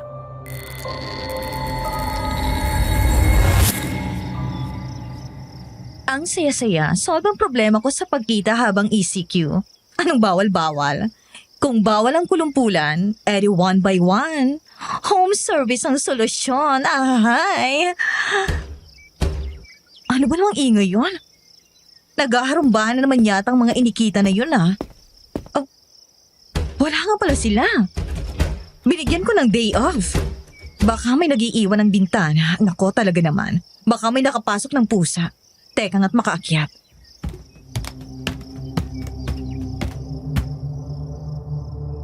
Kinuha ni Aling Tinay yung walis tambo para gamiting pantaboy ng pusa kung sakaling may nakapasok nga. Pero ang inabutan niya ay nakaawang na pinto ng isang kwarto at si Trent. Tatawagin sana ang lalaki pero inabutan niya itong sumusuntok sa dingding na kahoy ng kwarto. Yun pala yung naririnig niya na kalabog.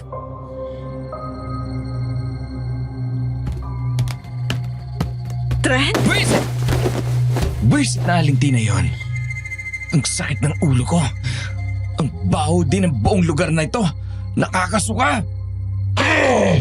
Diyos ko po, Panginoon ko. Si Trent ang aswang?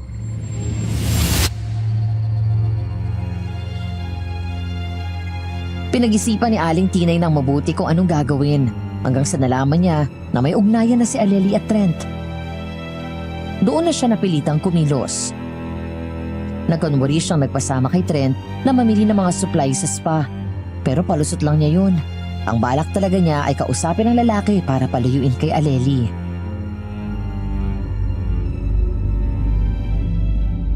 Salamat sa pagsama mo sa akin, Trent.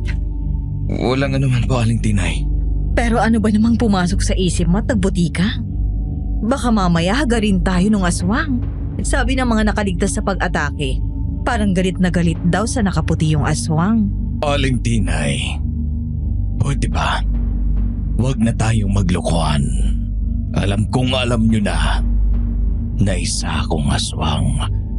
Ang tanong ay kung kailan pa at kung kani-kanino ninyo idinaldal yon. Dangan nga lang at alam mo na pala na nabuking na kita. Sasabihin ko ng gusto kong ipaalam sa iyo. Layuan mo si Aleli namin. Hindi ang isang aswang na tulad mong nababagay sa kanya.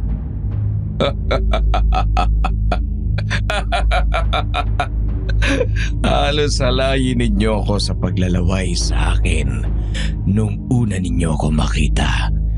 Tapos ngayon, ipinanghihinura ninyo ako dahil lang sa aswang ako.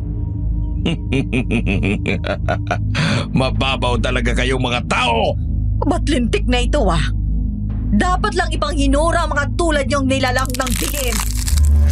Dapat lang sa mga tulad ninyo walang kwentang tao ang maging lamang tiyan naming mga aswang! Ay, aswang!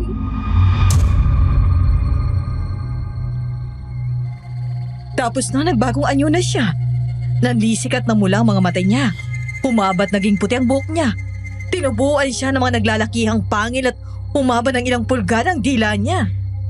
Paano po kayo nakatakas? Matagal ko nang alam na aswang siya.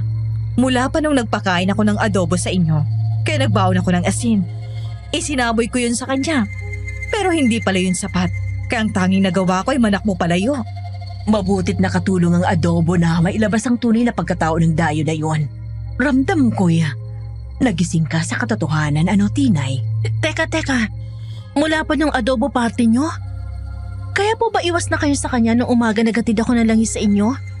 At kaya ako din ang inutusan nyo maghatid ng langis na nalimutan niyang dalhin? Oo, pasensya ka na, Cecil. Naisip ko kasi na kung katulad mo na isang pamilyar sa takbo ng espiritual, mabubuking mo din siya. Ganun pala. At paano ka naman nalagay sa ganyang estado, Brendan? Plinano niyo ni Aling Tinay? Nakaabang na kayo sa malapit? Hindi. Kung ano man, masasabi kong nagtatrabaho siguro ng extra ang Anghel de la Guardia nitong si Aling Tinay. Ha? Sa kabilang kanto dapat kami magsusuyod ni Lolo Jen. Palusot lang namin ni Lolo Jen ang pagbubuluntaryo bilang mga bantay ngayong ECQ para mas madali makagalaw. Paano niyo nasakluluhan to si Aling Tinay kung ganon? May ilang kabataan kaming namata ni Lolo Jen. Nakakalat-kalat. Napilitan tuloy kaming magronda sa lugar na hindi namin binabalak libutin. Saktong namataan namin itong si Aling Tinay. Bale, ganito ang nangyari. Natapos ng suyuri ni Brendan at Lolo Jen ang naturang lugar. Naihatid na rin nila sa bahay-bahay nila ang makukulit na kabataan nang bigla nilang nakitang lumalabas mula sa talahiban ang naghihisterya na si Aling Tinay. Bigo na naman tayong mahuli ang aswang. Mabuti pa sigurong ipagpabukas na natin. Niyo ako! Hinahabol ako ng aswang! Tulong! Aling Tinay! Brendan, parang awa mo na, tulungan mo ako. Hinahabol ako ng aswang. Handa ako maglumuhod sa'yo. Humingi ng tawad sa lahat ng kasalanan ko sa'yo. Basta iligtas mo lang ako. Dito lang po kayo. Bahala na po sa inyo si Lolo Jen. Pumasok sa talahiban si Brendan at saktong inabutan niyang palayo ang aswang. Kinabol niya yon at nagpang-abot sila.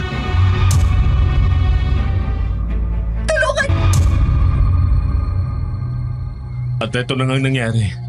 Nandito ka. At napulot ang punyal ko. Sugatan ako dahil tinarakan ako ng kuko ng aswang.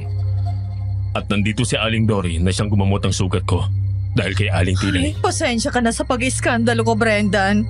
Kinailangan patuloy ayusin ni Lolo Jen ang gulo na ginawa ko. Sa'yo din, Aling Dory.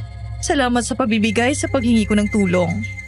Sino pa bang magtutulungan kung hindi tayo din, di ba? Ayos lang ho. Magandang panansi din yun kay Trent. Paniniwalaan niyang ako pa din ang paghihinilaan ng mga tao. Tama ka, Brendan. Pero kailangan mong magbalik. Takas na naman siya. Tay! Cecil! Parang awa mo na! Tulungan mo si tatay!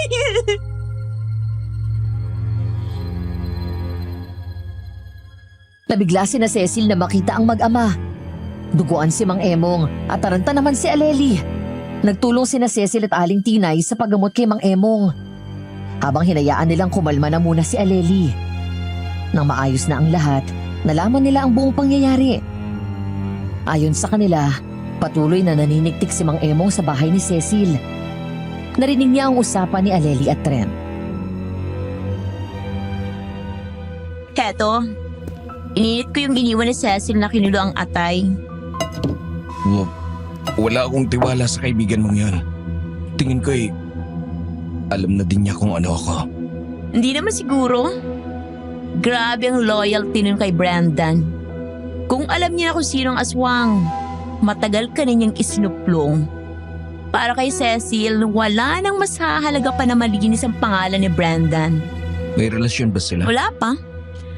Pero noon pa namin napapansin na may espesyal silang tinginan. Ayaw lang nilang umamin. Baka nagpapakiramdaman pa.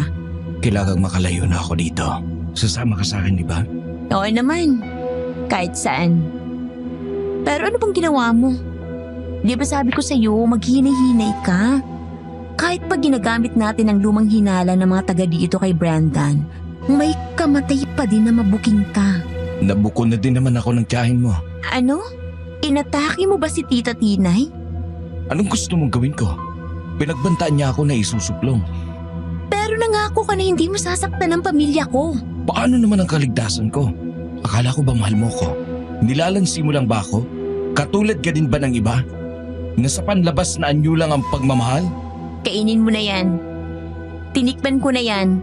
At napatunayan kong walang asin o kahit anong palasa yan. Alam kong hindi yan sapat para punan ng nais mong kainin. Pero mabuti na yun kaso wala. Saan ka pupunta? Magpapahangin para lumamig ang ulo ko. Baka may masabi akong hindi ko sinasadya, pagsisihan ko pa. Pero nung papunta ako dito, nakasalubong kang patakas na strength. Mukhang talagang inaabangan niya ako. Inatake niya ako. Buti na lang. At nakatakas ako sa tulong ng medalyon na bigay mo sa akin, Brenda. Nakita ko si tatay na gumagapang sa daan malapit dito. Walang yung Trent na yun.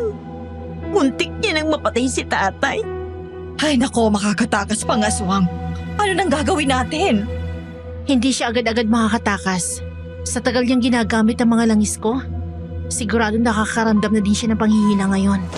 Ano? Brenda, nalimutan mo na ba? Hindi lang kayo ng lolo mo manggagamot dito. Maging ang lolo ko na pinagbibintangang mangkukula, manggagamot din. Oo nga no, tama. Ganun nga ang lola mo. Anong ginawa mo dun sa langis? Baka mapahamak ang mga kliyente ko. Isang uri ng pangungusap na aswal lang ang tatablan. Parang kontrata. Mga concerned parties lang maapektuhan. Sa kasong to, si Trent lang. Mabuti pa, kumilos na tayo bago pa siya tuluyang makatakas. Wakasan na natin ang pananalo niya sa mga tao.